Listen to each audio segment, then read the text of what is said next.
দুমাহ আগতে ট্ৰেইনৰ টিকট কাটি ৱেইটিঙৰ ফাৰ্ষ্ট লিষ্টত নাম থকাৰ পাছতো আমাৰ মাত্ৰ এটা টিকটহে কনফাৰ্ম হৈছে আৰু সেই চিটটোৰ ভৰসাতে আমি চাৰিজন গৈ আছোঁ গুৱাহাটী টু জয়পুৰ। বাপৰে। তো welcome to my YouTube channel guys, আপোনালোকক আজি এটা নতুন ভিডিঅ'লৈ স্বাগতম জনাইছোঁ আৰু আজি মই আপোনালোকক দেখুৱাম গুৱাহাটী টু জয়পুৰ যাত্ৰাটো। ট্ৰেইনৰ এই ভয়ানক দিন দুটা পাৰ কৰি জয়পুৰতনো আমি কি দেখিলোঁ আপোনালোকক সকলোবোৰ দেখুৱাম। গতিকে চেনেলটো এতিয়াই ছাবস্ক্ৰাইব কৰি থৈ দিয়ক আৰু ভিডিঅ'টো লাইক কৰিবলৈ নাপাহৰিব। আৰু গাইজ, এইবাৰ আমাৰ ছিটৰ ইমান প্ৰব্লেম হৈছিল নহয়। মই ক'ত বহি আছোঁ আপোনালোকক দেখাইছোঁ। এয়া দেখিছেনে, ইয়াত এটা বাকচ আছিলে কোনোবা এজনৰ, তো মই তাৰ ওপৰত বহি গৈ আছোঁ। আৰ্মি এজনৰ বাকচ আছিলে। যি হ'লেও মানে এইবাৰ কিছুমান প্ৰব্লেমৰ লগতে সুবিধাও পাইছোঁ। আৰু এতিয়া আমাৰ নামিবৰ সময় হৈছে। এয়া বহুতে বস্তু নমাই আছে, তাৰপাছত আমাৰ পাল হ'ব। আৰু ফাইনেলি আমি আহি পালোঁ জয়পুৰ। গাইজ, আমাৰ বহুতৰে এটা ধাৰণা আছে যে ৰাজস্থানত যিহেতু মৰুভূমি আছে, গতিকে তাত বহুত বেছি গৰম হ'ব ঠাণ্ডাৰ দিনতো, কিন্তু এইটো একদম মিছা কথা। ইয়াত বহুত বেছি ঠাণ্ডা, সঁচাকৈ বহুত ঠাণ্ডা। ফাইনেলি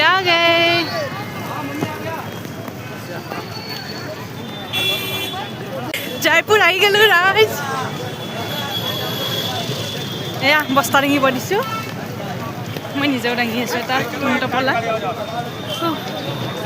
ওচৰতে আছে হোটেল, তো এতিয়া খোজকাঢ়ি যাম।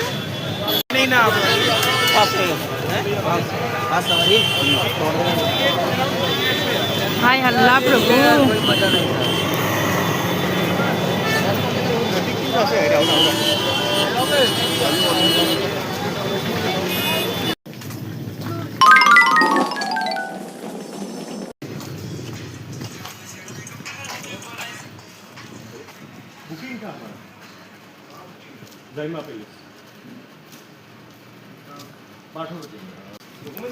গাইজ, আমি হোটেল আহি পালোঁ আৰু বাকীখিনি আপোনালোকক দেখাই আছোঁ হোটেলৰ ভিতৰৰ চাইড কেনেকুৱা, আৰু এইখিনি অকণমান দেখাই দিছোঁ, চাই ল'ব।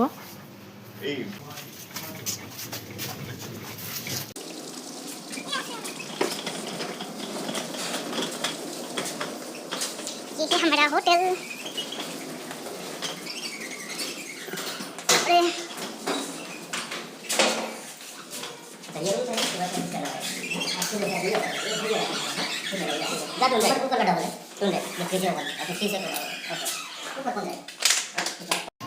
গাইজ, লগৰ দুজনক তলৰ ৰুমটো দিলোঁ আৰু আমি ওপৰৰ ৰুমটোতে আহিলোঁ। কিন্তু মই ভবাই নাছিলোঁ সঁচাকৈ ইয়াৰ পৰিৱেশটো বহুত বেছি ধুনীয়া। মই আপোনালোকক দেখাই দিছোঁ, এয়া চাবচোন। ফাইনেলি আহি পালোঁ আৰু এতিয়া মানে কি গা মূৰ ধুই বাহিৰত অকণমান ওলাই যাম কিজানি। ৰাতি 12টা বাজিছে। আৰে পানী লিক হৈ আছে। इसका क्या करे बता देती हूँ হাবিবি। আমাৰ ৰুমৰ মানে কি দুৱাৰমুখৰ ভিউটো চাওকচোন কিমান ধুনীয়া। আমি মানে ছাততে ৰুম পাইছোঁ। ছাতৰ ওপৰত ৰুম।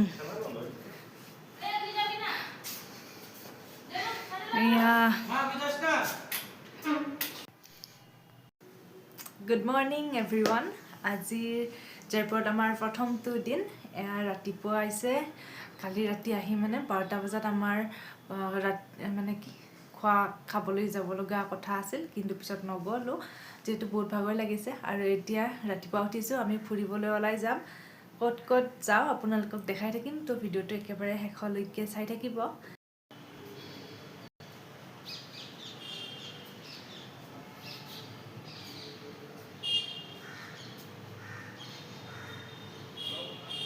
আৰু এয়া হৈছে আমাৰ হোটেলৰ পৰা নাজাৰা।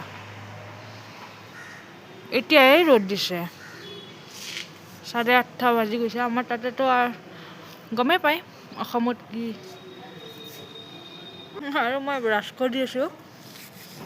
মই ওলাই মেলি গা পা ধুই ৰেডি হৈ গৈছোঁ আৰু ড্ৰেছযোৰ পিন্ধি লৈছোঁ, কিন্তু ব্ৰাছ বাহিৰত কৰিম বুলি ওলাই আহিছোঁ নাজাৰটো চাই।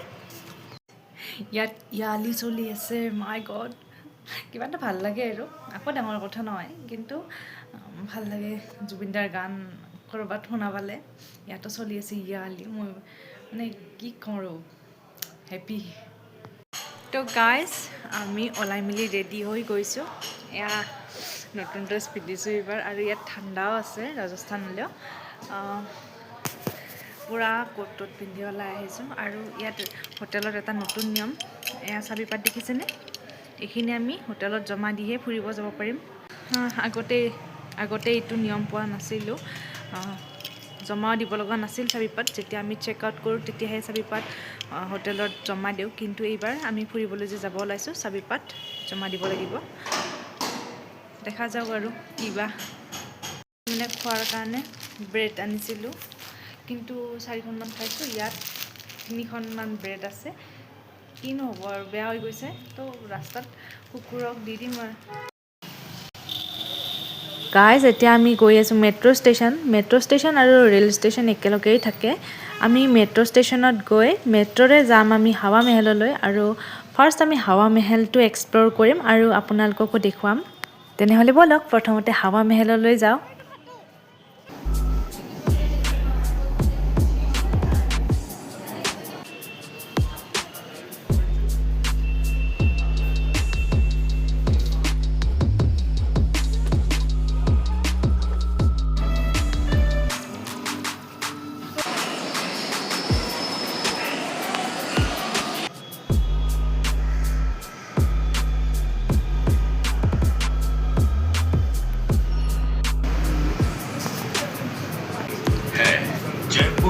सिंधी कैंप बस स्टैंड के लिए यहाँ से बदले Next station is Sindhi Camp. Change here for Jaipur Sindhi Camp. सावधानी से उतरें। जयपुर मेट्रो में यात्रा करने के लिए धन्यवाद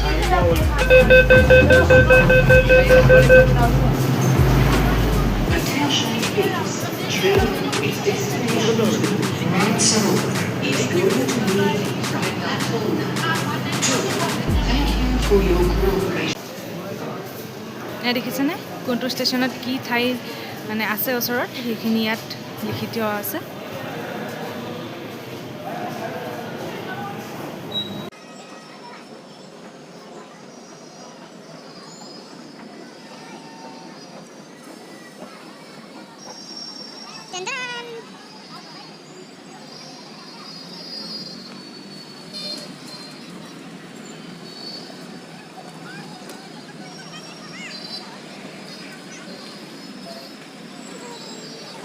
গাইজ এয়া দেখিছেনে আমি হাৱা মেহেল আহি পালোঁ আৰু ইয়াৰ সন্মুখতে দেখিছেনে কেনেকুৱা ধুনীয়া ধুনীয়া কাপোৰৰ দোকান আছে জুতিৰ দোকান আছে মই পিছে একো লোৱা নাই কিন্তু দেখাই দিলোঁ আপোনালোকক আৰু ইয়াত এখন ৰেষ্টুৰেণ্ট আছে তালৈ আহিছোঁ আমি ইয়াৰ পৰা ধুনীয়া ভিউ পাই হাৱা মেহেলৰ এই ৰেষ্টুৰেণ্টখনৰ এণ্ট্ৰি ফিজ হৈছে 200 টকা আৰু আপোনালোকে যদি কিবা ইয়াত খায় সেইটো ইয়াত ইনক্লুড হৈ যাব অৰ্থাৎ আপোনালোকে যদি ইয়াত কিবা এটা খায় তেনেহ'লে আপোনালোকৰ ধৰি লওক বিল আহিল 220 টকা আৰু আপোনালোকে কিন্তু বিল দিব লাগিব 20 টকা কাৰণ অলৰেডি আপোনালোকৰ এণ্ট্ৰি ফিজ 200 টকা লৈছে ইয়াৰ পৰা ফটো ভিডিঅ' ধুনীয়া হয় কিন্তু ইয়াত ফটো উঠিবলৈ আপোনালোকে কিন্তু ধৈৰ্য ধৰিব লাগিব আৰু ধৈৰ্য ধৰিলে নহ'ব আপোনালোকে নিজা মাথা খটুৱাইহে ফটো উঠিব লাগিব কাৰণ ইয়াত আপোনালোকক কোনেও ৰখি নাথাকে বোলে অকণমান তাইকো ফটো উঠিবলৈ দিয়ক সেইটো কোনেও নাভাবে সকলোৱে নিজে ফটোও উঠি থাকিব আৰু এনি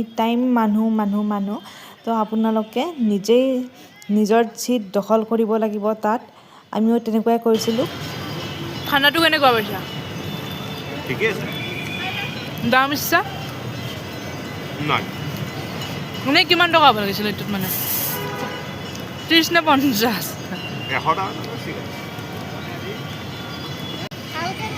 ইয়াতকৈ মানে চিকেন ৰ'লটো বেছি টেষ্টি আমি যিটো নৰ্মেলি খাওঁ সেইটো বেছি টেষ্টি কিন্তু তেনে কাঁচা চব্জিখিনি আছে মেয়নিজ চচ এইবিলাক মানে মিক্স কৰি আৰু এয়া চাওক ৰেষ্টুৰেণ্টখনৰ পৰা হাৱা মেহেলৰ ভিউটো কিমান ধুনীয়া দেখি আৰু এতিয়া বলক আপোনালোকক হাৱা মেহেলৰ ভিতৰলৈ লৈ যাওঁ আৰু তাত কিনো আছে তাকে অকণমান চাই লওঁ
আৰু এতিয়া বলক আপোনালোকক ৰাজস্থানৰ পৰম্পৰাগত শ্ব' এটা দেখাই দিওঁ অকণমান।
গাইজ আপোনালোকক হাৱা মেহেলটো অকণমান থুলমূলকৈ দেখাই দিলোঁ আৰু এতিয়া আমি গৈ আছোঁ জন্তৰ মন্তৰ। আৰু এয়া দেখিছেনে ৰাস্তাবোৰ চব গুলপীয়া বুলি কেনেকৈ কয় এইটো কালাৰ গুলপীয়াত পৰে নে নপৰে, কিন্তু বহুত ধুনীয়া একে ৰঙৰে চব। আৰু এইখিনি চৰকাৰে নিজেই ৰং কৰে। গাইজ এতিয়া আমি জন্তৰ মন্তৰ আহিছোঁ, হাৱা মেহেল দেখালোঁ, এতিয়া জন্তৰ মন্তৰ। চৰি গাইজ, আমি জন্তৰ মন্তৰৰ এণ্ট্ৰি ফিজ শুনিয়ে ভিতৰলৈ নাযাওঁ বুলি সিদ্ধান্ত ল'লোঁ। আৰু এতিয়া আমি গৈ আছোঁ আন এটা মিউজিয়ামলৈ। কিন্তু আজিৰ ভিডিঅ'টো ইয়াতকৈ বেছি দীঘলীয়া নকৰোঁ। নেক্সট পাৰ্টত মই ধুনীয়াকৈ মাম্মী থকা মিউজিয়ামটো দেখাই আছোঁ। গতিকে চেনেলটো এতিয়াই ছাবস্ক্ৰাইব কৰি লওক আৰু ভিডিঅ'টো লাইক কৰিবলৈ একেবাৰে নাপাহৰিব। বাই।